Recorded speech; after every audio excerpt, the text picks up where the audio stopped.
Hello, everyone. We're going to begin now. So if you want to take a seat here on the pillows or in the first few rows of the house, you'll be joining us. That'd be great.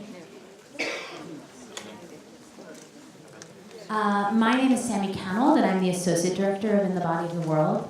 I'm so excited to be here with Monique Wilson, who, among many things, is the director of V-Day's 1 Billion Rising campaign, as well as a veteran actor in the Philippines, in theater and in film. Monique, can you tell us how many times you've seen this show? Well, first of all, I'd like to say I'm really happy to be here, and thank you for this wonderful talkback and the opportunity to be able to interact and share with all of you. This time around in New York, this is the 7th performance I've seen. But 2 years ago in Boston, I saw the whole run. Whole run. I think as an actor myself, it's really, and an activist, it's really amazing to see the play grow and Eve just get deeper and grow along with it, and just see how rich it becomes and how layered it is. And you know, it's not the kind of show, as you all know, that you just take one thing out of it. Like each time you watch it, you're hearing new things and you're feeling new things and you're being brought to different places. So to me, it's really like it's an amazing journey each time. So tonight, what was that journey? Was there something in particular that struck you?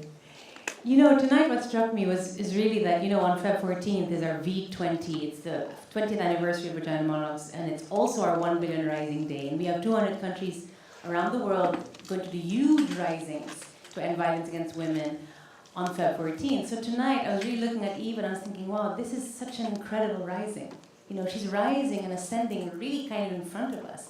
And that really would inspire all of us activists and artists to do the same in our communities, to bring that kind of energy, but also to experience it inside a theater is so precious because it's such a collective space. I mean, we may all think she's doing a one-woman show in front of us, but we're so much a part of what she's doing, and the energy exchange and the spirit and magic that lives inside theater is so political and so spiritual at the same time. And I think it's really what ignites us to kind of really move a lot of our work forward. So that's really what I was getting tonight. I was thinking, oh my gosh, on Friday I'm going to go back home. Well, I go back to Hong Kong. Hong Kong, we're going to have like a big 1 billion rising with 10,000 domestic workers who are rising to end modern day slavery. And on Monday, on Tuesday, I'll be in the Philippines rising with, again, thousands of people, and on to Singapore and Australia. And tonight, I was thinking, gosh, there's so much energy and inspiration I'm taking from watching Eve, even if it's night after night, into the risings with me. And you know, and you really can always imagine that effect is not just to an individual, but it also permeates into the whole world. And that's really what I felt tonight. That's amazing and so fitting. Could you talk a little bit about the risings in particular for folks who aren't familiar? What happens at a rising and what does that work look like? Well, you know, 1 Billion Rising, we always say, is the radical child of V-Day.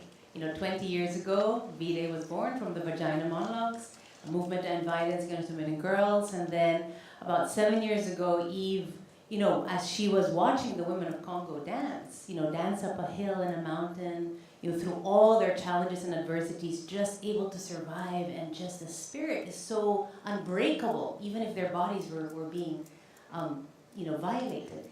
And 7 or 8 years ago, she said, you know what, we have to escalate our actions because although we've had many gains and successes in our women's movements all across the world, and we've been long-time Vagina Monologues and V-Day activists, like the other forms of violence seem to be getting just as worse. And you know, you're having them in terms of policies and governments that are now almost legally instigating the normalization of violence, or its regularization, or its sustaining of violence. So 1 Billion Rising was really envisioned by Eve to be, once again, of course, an art and activism movement. It's an action, but a radical action, and very much determined by local communities, very much led by them. So it's not prescribed in any way.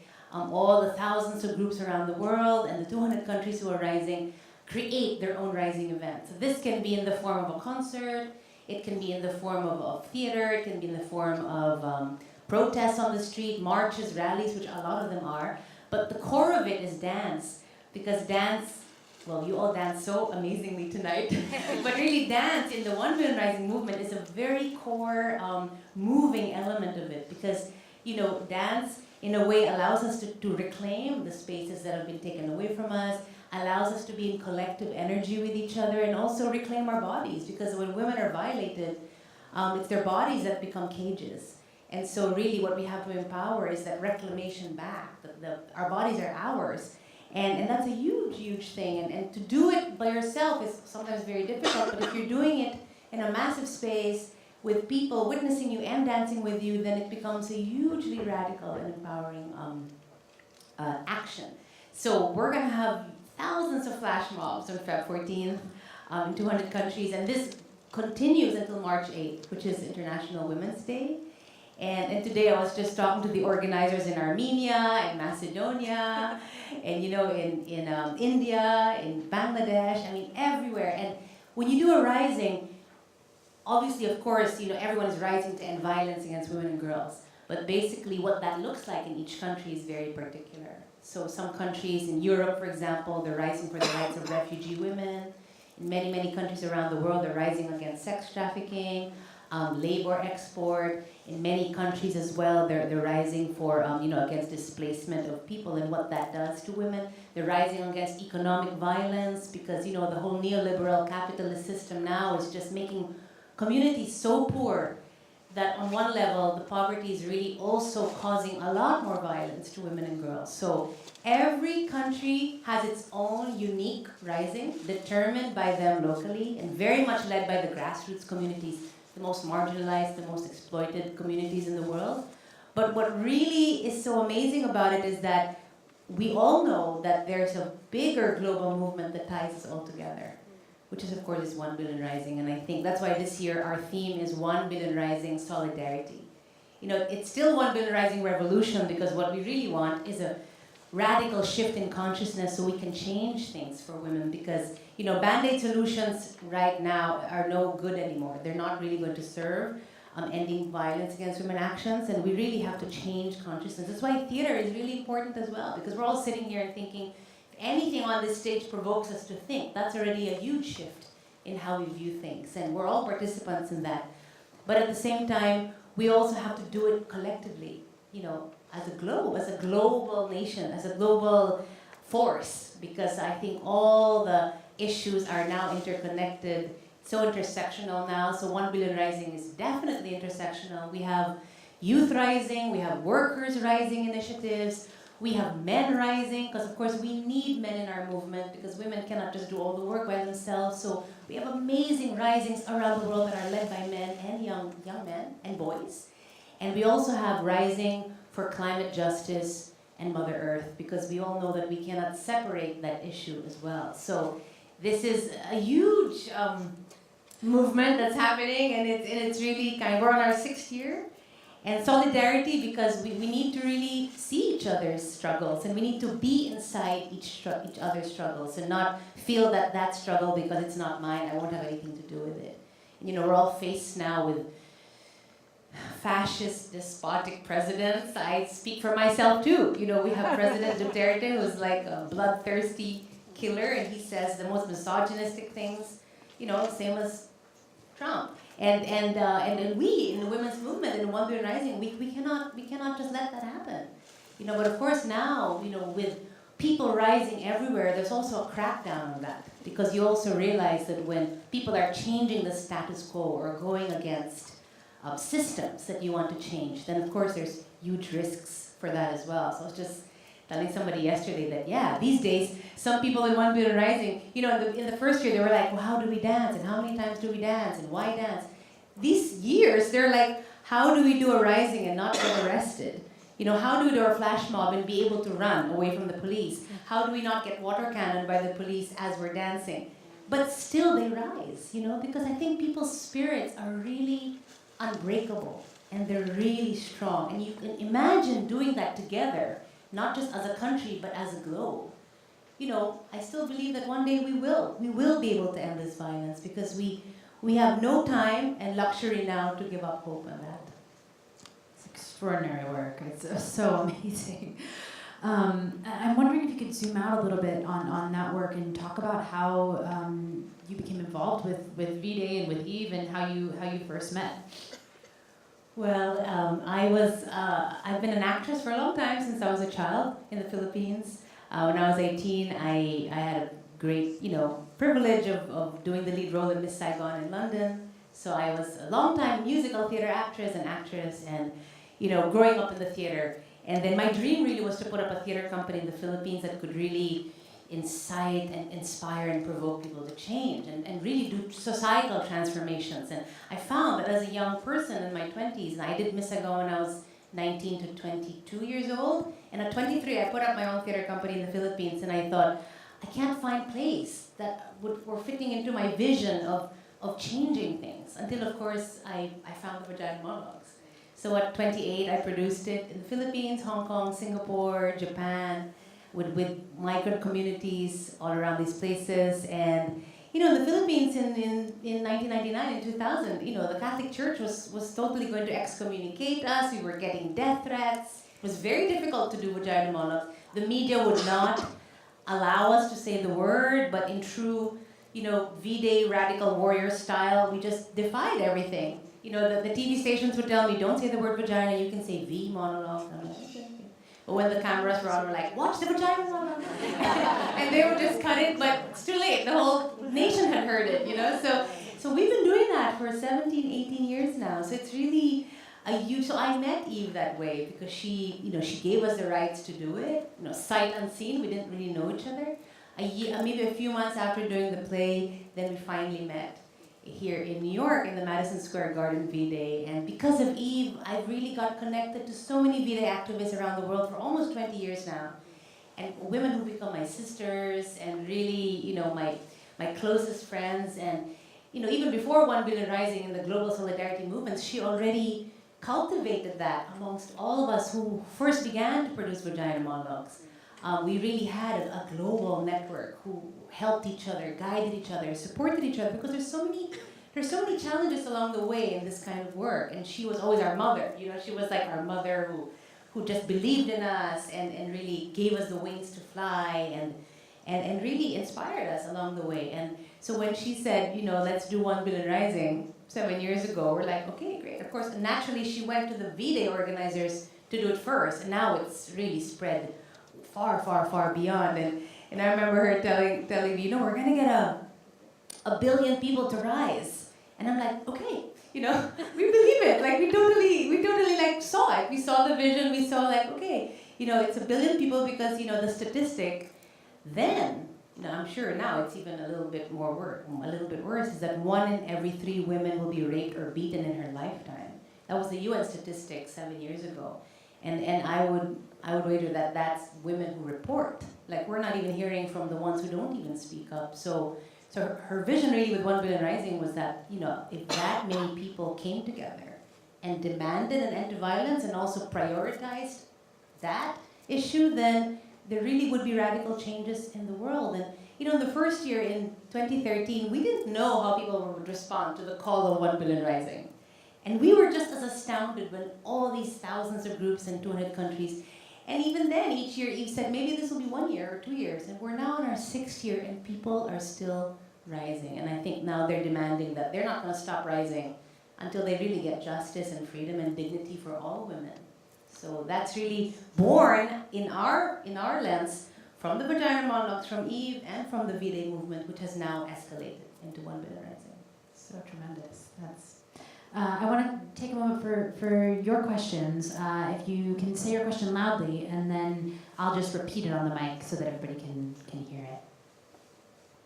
Where in New York City are you going to have a rising? Oh, there's different places here. A lot of schools and community events. If you go on the 1billionrising.org, then you can just click on New York City, and then it'll tell you different places. Because some are art exhibits, some are school risings. So it's all different places, all communities. And people can still also put up their own risings as well. Because sometimes they can be a small gathering, a big gathering. And, in the beginning we were on Feb 14th, but now we're doing it all the way to March. And all throughout the year, basically, risings are also happening. this year going to be different with the Me Too and the Time's Up and all the, allegations that have been? I think it's much more escalated now, for sure, because women and young girls are more emboldened now. They really have, they've been finding their voices for a very, very long time, but now it's so clear what we're up against. It's systemic, and it's people in authority, people in power, not just here, but in many other countries in the world. And I think these younger movements now are being born because of the efforts of longtime activists who've been doing the on-the-ground work. So I think to encourage and support in solidarity each other's movements is crucial now, because the young people now have their own idea of how they want to advocate for things. That's why in One Million Rising, the Youth Rising initiative is so huge, and with the social media and many other forms of communication, it looks a little different from how we traditionally were advocating like 20 years ago, but the struggle is still the same. I mean, the forces that are in front of us are still there. They're going to do everything in their power to not, change the status quo. So I think we all have to support each other, all the movements, intersectionally as well as intergenerationally.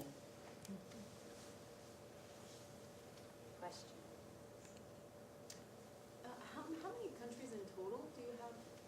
200. We didn't even realize there were 200 countries, because I think in the UN it's 157 or 147 countries, and then over the years some other countries were saying, we are a country, and so we want to get listed. So it's 200 countries, and some do it with a lot more difficulty than others. Like, for example, Somalia, the risings there, they're not allowed to be in public spaces. So they've gone into schools, and all the community go into the schools give them the safe haven. In Myanmar, for example, when they do risings there, and they're not also allowed to gather in the streets, so what they do is they pretend to be doing morning exercises with the dance. They unfurl their banners, and when the police come, they just run. They make their banners out of silk, so they can easily fold it and put it inside their shirts and run away. So when the police come, they're like, well, we're not holding anything, so we're not really. But every park they're going to, and I think last year it was 9 parks, they're able to send the message out because they're dancing Break the Chain, the global dance of 1 Billion Rising. And so every place just has their own unique, fierce, very bold, and very creative way of rising and resisting. So our call this year is rise, resist, and unite, because resistance is also it's a big action word. We can't just speak about what we feel is unjust, and we also can't speak about what we feel the change we want. We actually have to put it all into affirmative action and really kind of put our bodies out there too, whether it's being on the streets or supporting people or just being in solidarity with each other. I think it's wonderful what you're doing. Is there anything, other accomplishments that you've been able to see in actual outcomes to this, like changes in laws in some of these countries or some of that? Can you talk to that just a little bit about those specific accomplishments? In addition to the wonderful bringing people together. Definitely. Definitely. In the Philippines, for example, and this happened years ago, not even in 1 Billion Rising time, we had our laws on trafficking and domestic violence sitting on our congressional floor for 18 years because, the Congress people were mostly men, were not prioritizing it. They know it exists, but it's not a matter of priority, and our sex trafficking law at that time was criminalizing the woman who was trafficked as opposed to the trafficker. And like in Asia, this is a huge problem. Our women are getting, 6,000 women get trafficked out of the country a day. So the Gabriela Women's Party, which is the local women's movement, came to us as the theater group and said, would you perform the Vagina Monologues in Congress and in the Senate? At first, supposedly with no agenda, but of course, all of 50 women legislators out of the 350 congressional representatives knew what they wanted. They wanted just for the consciousness to break open as we performed it. So we performed it in the Congress, and they had invited all the wives of the congressional representatives to watch. And when we were performing it, the Congress people said, oh my God, we didn't realize this is what a woman goes through when she's raped. Because every day they're reading statistics, they're reading reports. Whereas when they're hearing a monologue live on stage when a woman is talking about how a rifle is being shoved into her vagina. It's such a different sensory experience for the person who's receiving that. So, and then Eve, of course, had come prior to that performance and did a very big V-Day event with us in 2002 with 6,000 people in the audience. So, not even 3 months later, Senate and Congress passed both bills because they said we didn't realize the urgency of this issue. And we're seeing the same in Guatemala, Mexico, and many, many other places. I mean, it's long, the struggle is long, and we have to work at it every day, but I think there's something about art and activism that is much more, places people in their hearts and in their imagination. So I think, like, for example, in that example in the Philippines, once the congressional representatives could imagine their wives and daughters, because they were watching the monologues, be in the same situation, they couldn't remove themselves from it. So that's happening everywhere in the world. And for example, in Zimbabwe, you know, where it's very, very patriarchal and very much led by male chiefs, our amazing coordinator there went to the male chiefs and said, would you allow us to do 1 Billion Rising and talk about the issues, and would you help change things by declaring Feb 14 a 1 Billion Rising Day where the men and the chiefs stand up to also committing to ending violence against women and girls, and they drew up a charter that all the male chiefs signed. So now these are kind of safe spaces, and when one village, it works there, then the organizers begin to bring it all around the country, modeling it, because one place showed that it's possible. So things like that are happening all the time within the V-Day and 1 Billion Rising spaces. Are you having any of these risings in the Middle East? Yes, but very difficult. Yes. In Abu Dhabi we have, in Dubai we have, and again, a bit like Somalia, they cannot be in public places yet. They have to hire theaters and spaces, but you know, slowly, but they get a lot of multi-sectoral support, which I think is also important. You know, it's like workers with artists, with business people, and in a way it doesn't become so threatening to the kind of powers that be, because if it's just activists sometimes, then it's kind of, they think it's going to be some radical, crazy act, when in fact it is. But sometimes when you have other sectors there with you, then it gently introduces the issues in a way that the society in that place is able to accept in its own way. Because you know, change happens slowly. So we also have to be culturally sensitive to that. Monique, thank you so much for talking with us and for the extraordinary work you do. I hope you all find a rising near you, wherever you're from, and join 1 Billion Rising. Feb 14 is a huge day, and the whole world will be rising, and I know you will all be rising here. So thank you so much. Thank you.